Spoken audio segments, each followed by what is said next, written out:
everyone for staying with us tonight. So we're going back to the conversation on getting the Nigerian worker a proper living wage, especially because of the present economic climate in Nigeria. But the question is, what is the proper living wage that will satisfy or that is befitting for the average worker against the backdrop of mounting challenges, including the skyrocketing prices of commodities, petrol scarcity that we see in town, inflationary pressures, and foreign exchange instability, which amidst all of the promises the government is making that they will deal decisively with some of the challenges the average worker is facing. Now, tonight, I'm being joined by the president of the Nigerian Labour Congress, Comrade Joe Ajaero, who will be speaking with us. Of course, yesterday, at the Labour Day event, which held here in Abuja, the government made a promise. They say that between 25 and 35% increase will happen pending the final agreement with Labour and the Tripartite Committee on the figure for the national minimum wage. Let me allow you to listen again to what the Minister of Labour and the Vice President said yesterday. Take a listen to them.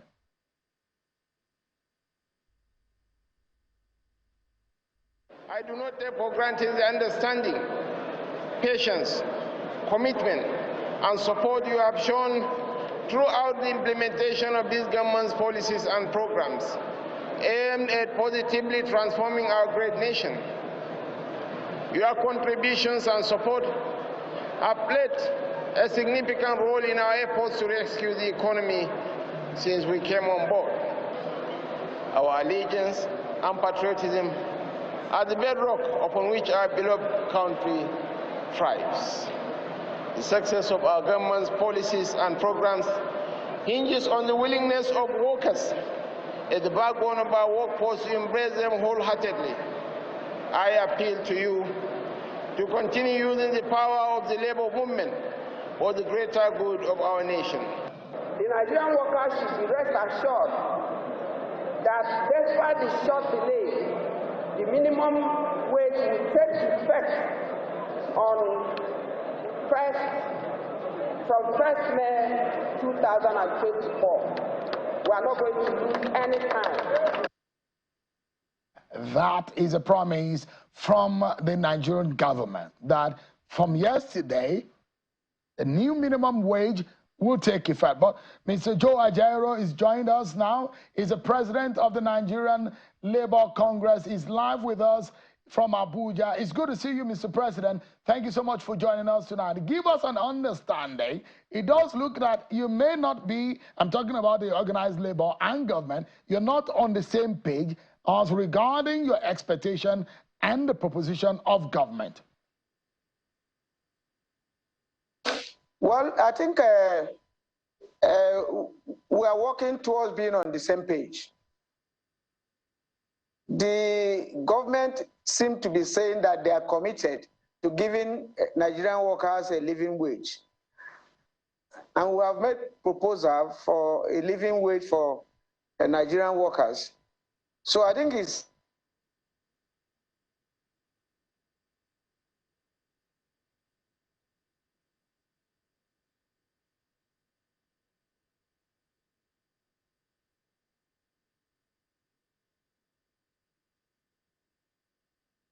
a kind of a disagreement. If you look at it, the federal government is saying between 25 to 35%, and they listed all of those structures in which these changes will affect. Give us an understanding of how this could go. Have you accepted it momentarily? Because this is supposed to be a mid-gap measure pending the agreement of the Tripartite Committee on the exact figure that the minimum wage will be pegged. Well, I think what is happening is this issue of conhests and where workers are on a particular salary structure, and some category of workers have collected it, those in medical and health, the workers in nurses and midwives, the workers in, but those in paramilitary, you know, are yet to get theirs, and some other sectors. And for almost 4 years, unions in that sector have been asking for it to be harmonized. But at the eve of the May Day, I think the government announced that, they have included the military and the paramilitary sectors, and some media, houses start to analyze that it's a salary increase for workers.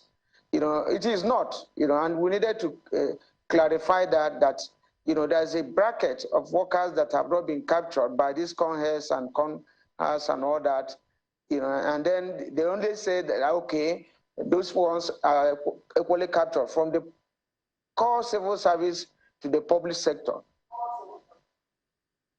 Have you accepted that 25 to 35% increment which the federal government is proposing? Have you accepted it? Because it's a temporary measure, is a stopgap measure pending the final agreement on the national minimum wage. Have you accepted? Because you were quoted to have said that those figures, that those percentages are mischievous. It's not a question of what happened is that it's not a question of a bracket or a certain percentage of the workforce, almost 70% of the workforce. And suddenly you now want to include the other 30%. You can't reject for the remaining 30% when about 70% or thereabout are receiving. So I don't even know where the issue of rejecting or whatever, but you don't then call it a salary increase for workers or wage increase for workers. That's the point, and there is need to draw a distinction on this, and that is exactly what we have tried to do. In all of this, you are proposing a 615,000. That one will think that reasonable because everyone wants good pay. But is it realistic, Mr. Ajero? Well, if you are talking about being realistic, the 615,000 demand is the most realistic. And being realistic is not all about collecting slave wage. Never.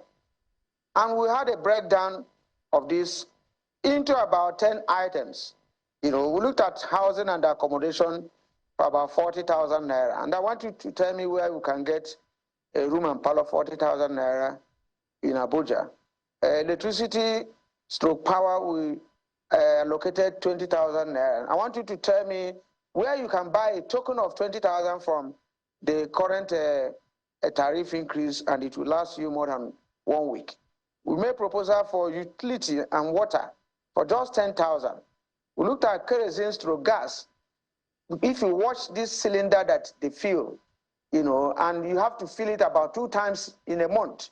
If it is at 16,000 or 17,000, as the case may be, or 18,000, you arrive at about 35,000. And we looked at food, food for 6 people, 4 children, husband and wife, and we allocated 9,000 per day, which translates to 1,500 per person. It then means it is 500 per meal. If you calculate it and you get 9,000 per day, by 30 days, you have 270,000. And then we look at medical, for 50,000, assuming nobody goes on admission, for whatever reason, there is no major ailment. We looked at clothing for 20,000. I don't know what we're going to do with that. And then education, assuming your children are on free education, maybe you carry them to go to school, or if they are paying, only 50,000 is what we are allocated to education. And then we looked at sanitation, 10,000. Because the issue of transportation, because of the situation that we now look at, if you have 4,000 or even 3,005, for 30 days, you are talking about 110,000. If you sum this up, you're going to have the 615,000. We didn't add anything, assuming you are paying for security, or somebody comes to your house and you are buying mineral, or you are taking care of your aged parents, or even relation, or whatever. This is what we have here, and we want anybody in the country to tell us, that these things are not this way. It's very important, and apart from looking at figure.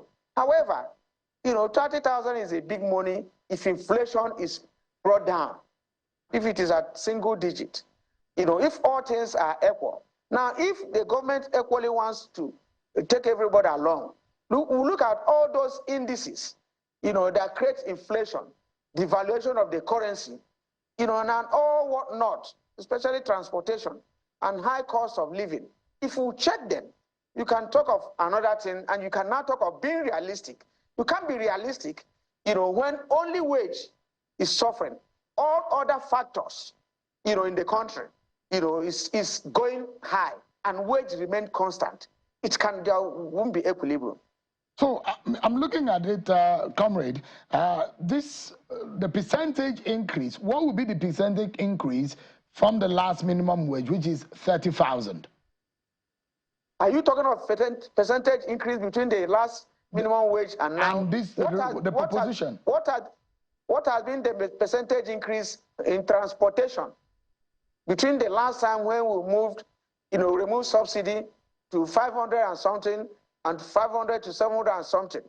What has been the percentage increase in terms of electricity tariff, which has gone more than 500% between the last minimum wage to date? So we have to take these things together, not the percentage increase in terms of 30,000 to where we are today. Things are not going at even that percentage increase between last time and now.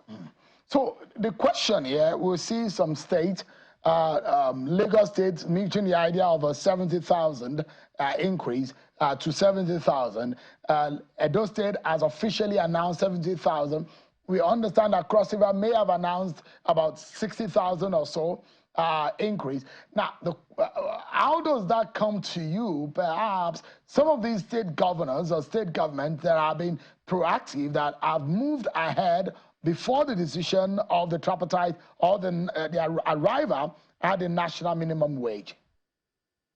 If you look at what the governors are doing, if you look at the governors that have this humane disposition, they are trying to do something pending when the new minimum wage will be announced. I was at the hall because I went to present the lecture there when the governor of Edo State made the announcement, and he said, we have been waiting for a new minimum wage because the workers are suffering.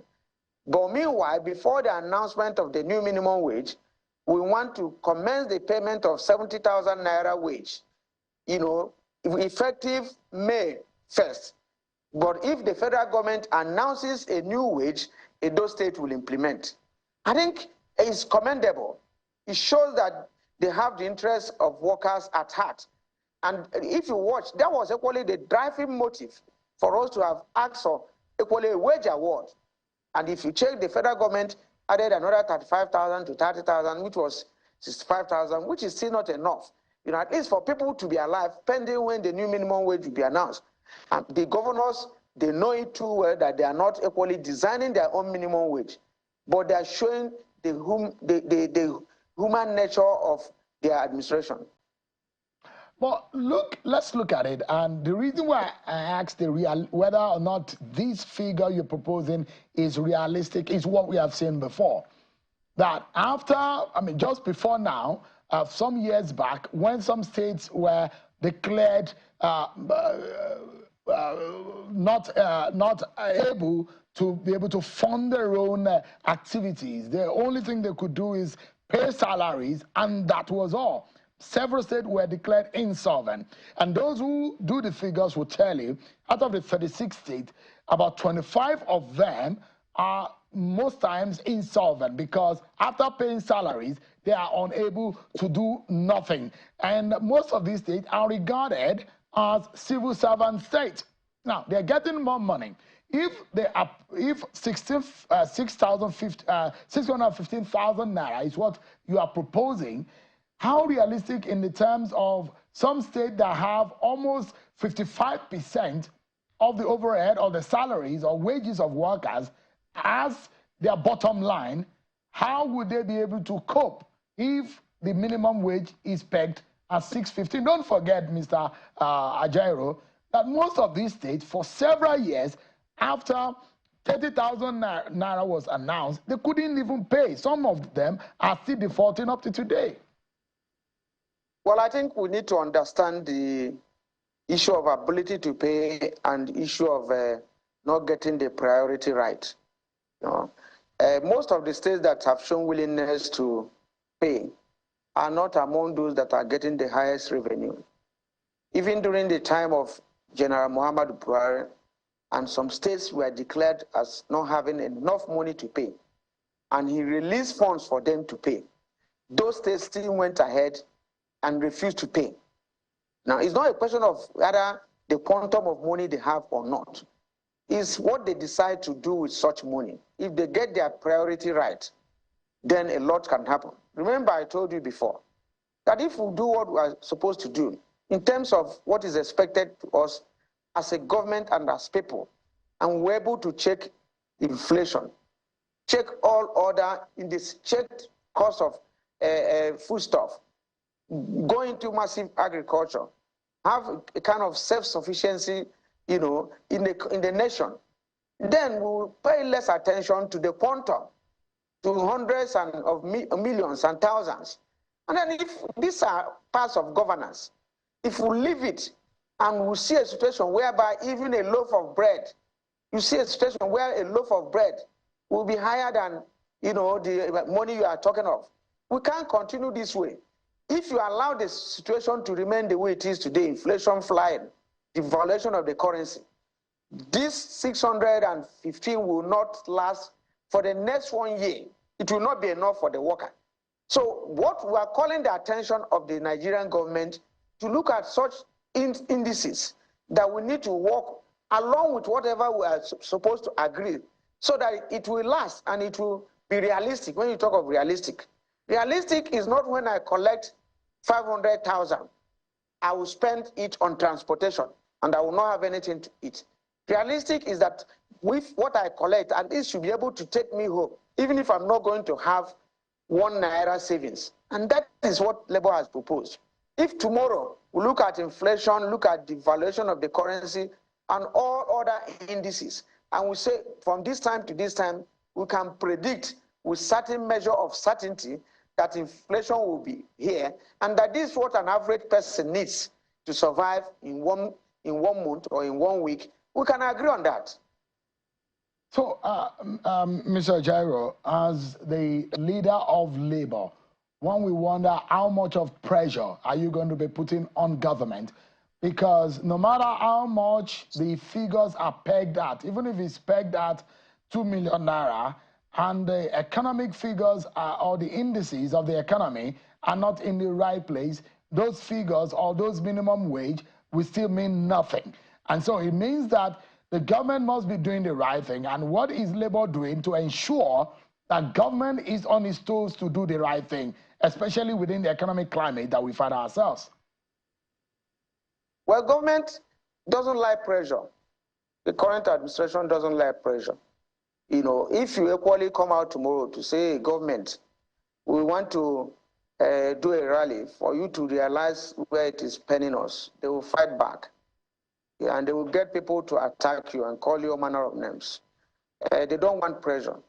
However, the pressure they are going to get is, direct and commensurate with the pressure we are receiving. Because in this situation, it's like the labor leaders, the unions are the center, of what is happening now. The workers are putting pressures on us, seriously. Some are saying that even, they doubt whether we are genuine in this or whether we are not working with government on this. And government is calling us names, that we are causing trouble, we are not realistic based on economic situation and all that. So probably when this pressure continues, we allow the government to receive the pressure from the workers, who are equally demanding for this pay. However, I have said that we will continue to play this moderating role, the pressure from our members and the position of government, provided government is willing, to see it from the perspective of the worker and to feel the pressure that is coming from the worker, to know that, one can't go to work and come back in the present day Nigeria without spending over almost 70 or 60,000, every month. Now, if we realize this, we'll be on the same table and we'll discuss in the conversation, we may find a way out. I'll give you an example. When we come out with the issue of CNG and we took it to government when they just came into power, And we say CNG, they say, what's the meaning of CNG? We explained it to them. Now that idea is coming from us. However, now, they are telling you CNG, they have refused to appreciate where it is coming from. And I'm telling you that all the social partners, have a commitment and they can bring suggestions to certain problems that we are facing in this country. But when it is we and them, it becomes a problem, it becomes problematic. You want to be a trade unionist, you want to be a minister, you want to be a permanent secretary. It doesn't go that way. Everybody will bring their own knowledge and experience to the table, and it will help the country to move forward. When we talk about the minimum wage, it means the wage for the entry the new entrant into the strata, into the ladder of the civil service. And in today's federal service or state service, I'm not sure they are employing anybody who doesn't even have any form of education. So perhaps school certificate is the lowest that is acceptable. For those who will say that for those who are going to be at the bottom of the ladder, whom the minimum wage is for, they may not have had 4 children, because this arrangement or this proposition is made and arranged for 6 members of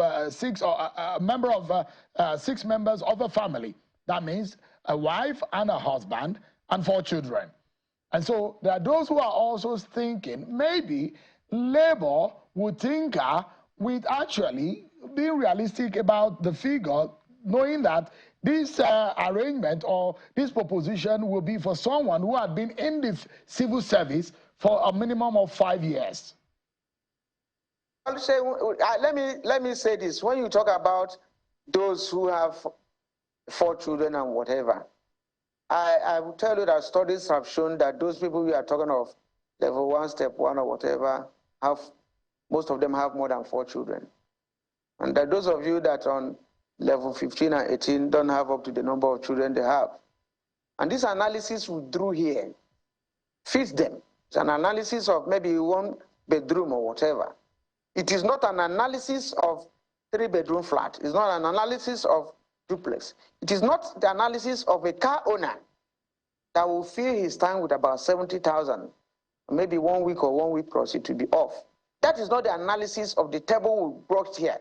We brought the analysis of the lowest person. And the use of realistic, you have kept on saying it. We have to situate what is realistic in this context. The realistic, is it what I need to eat till the end of the month? Or is it the quantum of the money as a result of inflation? So realistic has nothing to do with the amount being asked. If the amount being asked for is what will take me to the end of the month, it's a realistic figure. But if it is now in millions because of the devaluation of the currency, then it is unfortunate because the managers of such currency have not been able to bring it down to be manageable. That's it. Comrade Joe Ajero, thank you so much for some of this clarification and your intervention tonight, and we wish the Labour very well in these negotiations. Thank you so much indeed, NLC President. Thank you. Thank you very much.